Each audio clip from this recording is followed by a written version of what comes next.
Why don't you Well, just? speaking of not being calm and a religion, well, we're here again, guys. Oh, we got to do this. Yeah. Mr. Musk had some... Are we Musk apologists now? Is that what we have to do? I don't know what that means, I but... think people seem to think we are. Yeah. What is an apologist? Explain that to me, because when I interviewed Marquez, he said that... I was asking him, like, can people just start tech channels now? He's like, it has to be so niche. He's like, there's Apple apologist channels and Apple this. I'm like... I was just nodding to try to, be cool, but I had no idea what he was talking about with that. So what is an apologist? Basically, everything they do is perfect.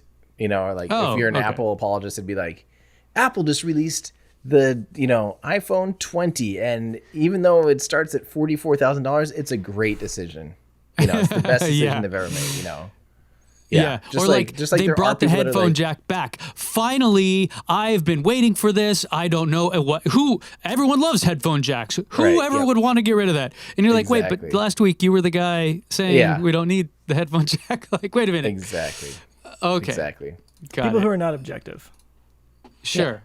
Which is, I mean, we're all not truly objective. There is no real objectivity when you're talking about humans, but okay, let's get to it. Elon Musk yesterday on the earnings call for Tesla, said that the shelter-in-place orders during COVID-19 are fascist, amongst a myriad of other comments on it. One saying, earmuffs, kids, give people back their goddamn freedom. And prior to that was mentioning how the shutdown of the factory in California is a potential serious threat for the company, but they'll get through it. So that's the short version of what happened. Obviously, reactions galore. Elon Musk on Twitter also, going down kind of a conspiracy theory rabbit hole now, sharing all kinds of information and stuff that, some of it appears to be very thought out and other stuff not. I don't know. Like, I did a whole video on it, so you guys can go check that out if you're wondering what I think. Although I didn't really share my thoughts, I just kind of reported on it. But I don't know. What do you guys think about him and these comments about what's going on here? I'll start off by saying that let the apologizing begin. No, first off, we need to make it clear that you can still like someone and think someone can be a good person doing generally good things and still be an idiot and doing dumb things. So I think that's what this is, in my opinion. Like, I still really like some of the things that Elon does. I like a lot of things that Elon says a lot. I think he's changing the world in a lot of cool ways. I think he's being really dumb right now. And I think it's peddling misinformation or ill thought out information, because here's what I think is happening. He's probably screaming in his head that, he knows the progress that Tesla has been making and should be making. And, he's watched this ramp and he's been coercing this ramp into existence, and all of a sudden it's being stripped from him. And he's panicking because all of a sudden all of his internal everything is broken. I know what that feels like, because I worked for 2 months on a video where all of a sudden an announcement comes and my entire video had to be scrapped. And all of a sudden I almost stopped and just cried once I figured out what was going to happen. I'm like, where do I go from here?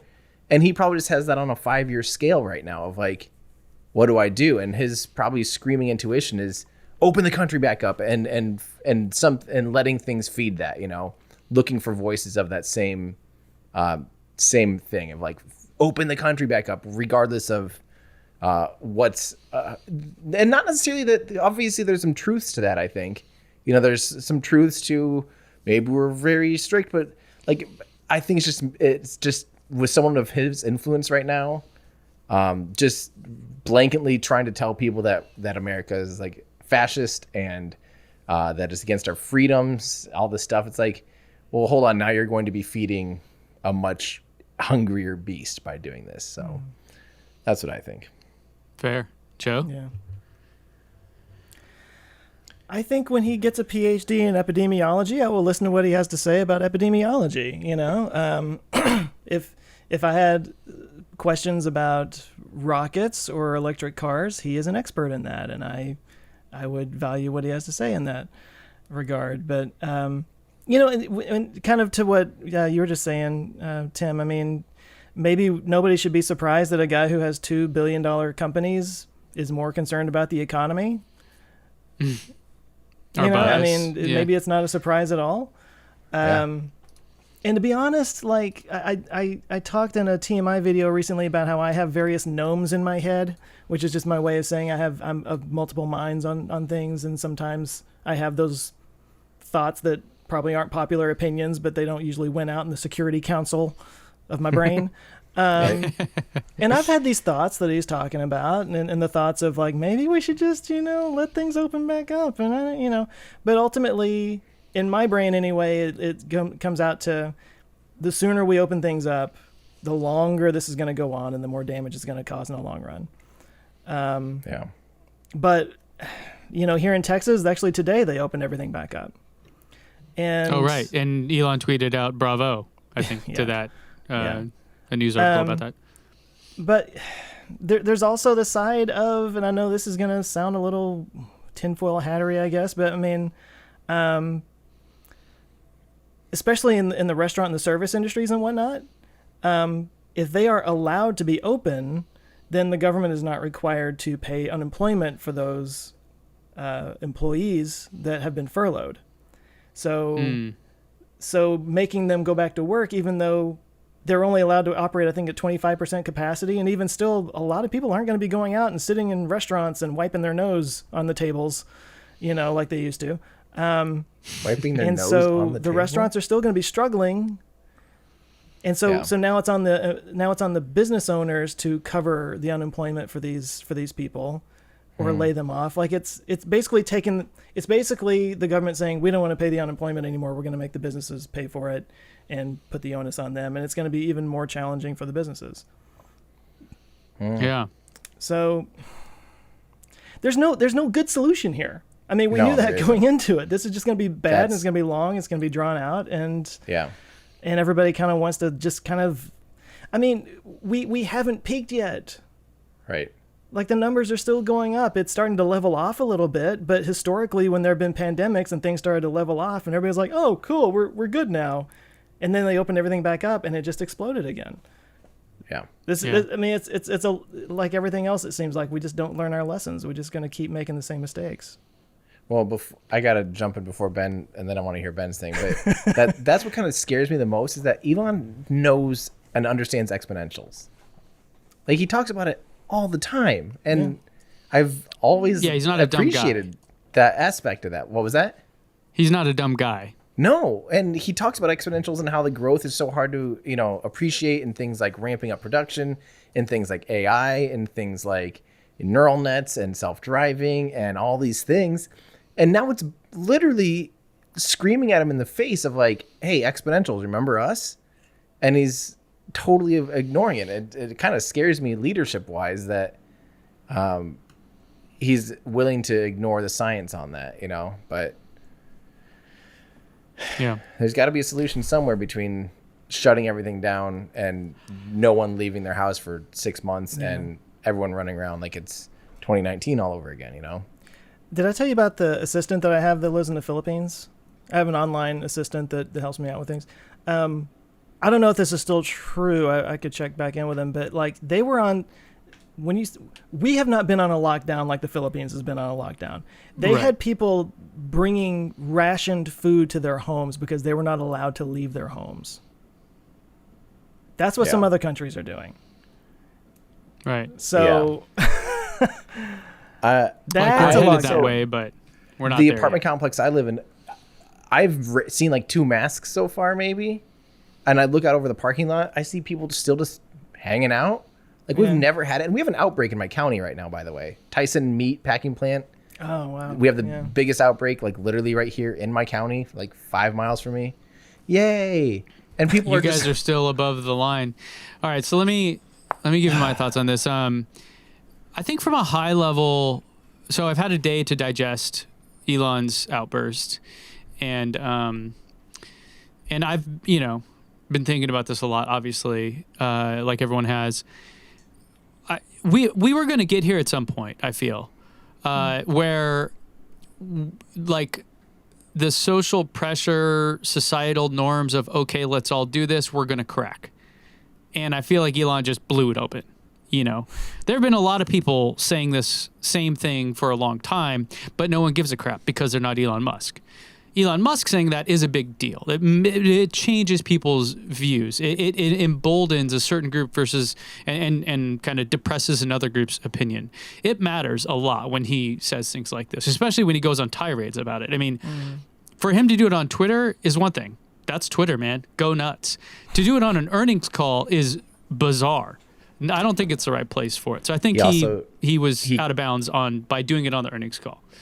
Other than as it relates to, hey, the factory shut down because of this. Like, yeah, we all know that. We got that. But like giving his voice and opinions, obviously it's Elon. It's what he does. He doesn't give a crap what I think, nor anyone else. Fine. He's allowed that freedom in this country, right? But I knew we were going to get here. And the question I always, even going into it, thought of was like, so no matter what, there was going to be either the government they underreacted or overreacted. Which one was it? And now we're here at a point where you have people like him calling for this. There have already been a lot of people. Things are starting to reopen in California and Texas, et cetera. Things are happening. Which would you have rather had? Oh, it felt like an overreaction, or holy crap, everyone really, was hurt because of an underreaction. Mm-hmm. So I think like people try to get really caught up in what's the right answer. But I don't think anyone could. I mean, maybe in hindsight, some person will have pulled some random prediction out of their earmuffs, out of their ass, and got it right. But really, no one knows, and we don't have the data to make those decisions. And we're just so in the dark, even still, when it comes to actual data to know what to do. Personally, I'm happy that we seemingly overreacted, and I'm cautiously optimistic that we can start to reopen things or whatever with the right measures in place, which is what we've been doing here in California. People are freaking out. Our own governor is freaking out, despite all the data and everything saying that we're doing it responsibly and doing it fine. Anyways, so that's a personal view, but we were going to get here at some point where the solidarity started to crack, and the question I just had is, are we going to feel like the government overreacted or underreacted?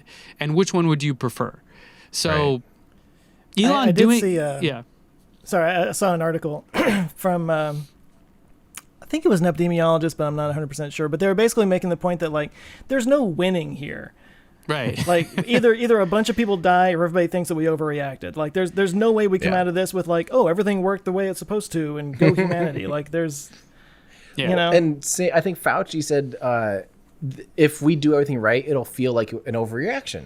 Yeah. Right. Like, that's when because nothing happened, and that's exactly why you react in that way, is like to shut it down so that nothing can happen, and I don't think we're going to call 60,000 or whatever we're at, 50, 60, whatever we're at, like, or I don't remember how many deaths as nothing. So obviously our reaction was warranted in what we're seeing in the data and the numbers. Now, of course, there's all types of conspiracy theories about doctors reporting someone falling down the stairs as COVID and stuff like that, and Elon's kind of peddling that type of stuff. Yeah, that's where I think it's a little out of bounds, right? Yeah. Very out of bounds. Like, I'm totally fine with him having his opinion and sharing it and voicing it however he feels fine. I think the earnings call is a bit odd. Like, that's just not the right place to do that. Like, dude, you literally could just pop open your phone, go live on video anywhere in the world on any platform, and share your message just as well. So you don't really have to do it during an earnings call. Just kind of dilutes the rest of the valuable information that's being talked about. Did you say in your video that his mic got cut off after he started doing that? Yeah, so this was me putting on my tinfoil hat, because literally the next question got asked. So first off, Elon was very calm about the whole thing. I don't know if you guys haven't heard it, go watch my video, and you can hear him say it, and he's totally calm about the whole thing. He's not very heated or whatever. So maybe he shouldn't do YouTube because he wouldn't be good at it. But point being, it was very chill how he did it. And then okay, blah, blah, blah. Hey, let's talk about profit margins on Model Y, some boring financial thing. And then all of a sudden it just goes right middle of him talking, just silence, static. And then like a minute and a half of this. And then you hear the speaker come on. So we'll be right back. We're having some technical difficulties. It's like, okay. oh, okay. Maybe you are, maybe you're not. That's an interesting... Elon's mouth is having some technical difficulties. Yeah. Well, because when he did that before, when he cut off the one analyst and said, bonehead questions won't be allowed. Let's go to YouTube. The stock dropped by, 50 points and the company lost $3 billion in an afternoon. So maybe somebody was like, hey, oops, I pushed the wrong button. Whoops. I don't know. Let's just save the company a few billion here. Click. Okay, fine. Fire me, give me my severance, whatever. Yeah, that was kind of a weird thing, but I don't know. That seemed kind of random. Like a week or two ago, there was a tweet that someone shared, just total stranger shared, basically, a screenshot of a text message, and it said like, "Hey, my brother, my brother is an EMT, and he just told me that no one's, that they're reporting all people that come in, in a car accident as a COVID death or whatever, so they can get more money." Like, that's not a source. That's not a source. That's a screenshot of a text message that anyone can produce. And then to be like participating in that is horrendously dangerous. Like, did Elon share that? He was commenting on it like, see, or something like that. Yeah. Yeah, see, that's where it goes a bit. I mean... Well, but it goes the other direction too, because there's also a lot of reports of people having strokes and blood clots, and this disease is manifesting in ways that we're still trying to figure out. So there might be a lot of deaths out there that haven't been counted as coronavirus deaths because they thought it was a stroke or something, Yeah. Yeah, we don't have good data is the deal. To me, the whole thing is a data problem. Like, yeah. I think in my video, that was the one point I had. My stance is we need as much data as we can possibly get, like tests, everything. I don't know how to do that, but that would be somewhat of it's hard to really move forward and make decisions without a full breadth of knowledge. Yeah. One of my biggest frustrations through this entire thing, I mean, from day one, has been suddenly people who can't spell the word epidemiology think they're an epidemiologist. And I'm not saying that about Elon, but I mean, like, on social media and on Facebook and stuff, I mean, like, immediately there are all these people like, if you have this symptom, you need to do this and breathe deeply and go underwater and put pressure on your chest and like all these little home remedies and stuff. And I'm like, how about if I get sick, I call my doctor? Yeah. Well, to that point, so they opened up surfing again, or ocean activities here recently, just this week, and first day I'm itching. I'm like, yes, I'm out in the water. I'm doing this, right? And I posted a photo like, hey, thank you to our local leaders and our medical experts, blah, blah, blah. Got tons of comments about, how could you possibly do that? You're an idiot, blah, blah, blah. I'm like, no, how about this? I'm listening to the public health officials in my area that are studying this and telling me what's allowed and what's not allowed. If you disagree with it, go fight with them. Yeah. But you also are the guy saying, listen to the public health experts a week ago, and now they say something that's different than what you originally thought. You're all freaked out. Like, I think the internet has carried it, or is going to carry this on too far in too many different directions. It's tough. Who knows what the right answer is? Let's rely on the people that, I mean, as you've said many times before, Joe, like literally have spent their lives studying these things. Yeah. I really hoped at the beginning of this that maybe this would be the thing that would get us off of conspiracy theories and start listening to experts again, but apparently I was naive about that. So yeah, it's only accelerated all of it seems like. Hey, thanks for checking us out, guys. I hope you enjoyed this clip from our podcast. We do a weekly show here on YouTube, so make sure to subscribe to Our Ludicrous Future, where we discuss all the things that are going to make our future totally ludicrous. You can join us here on YouTube or at any of your favorite podcast places. Plus, if you want to get some behind-the-scenes stuff and join a cool community, you can help support the channel at patreon.com. Thanks a lot. Thanks, guys.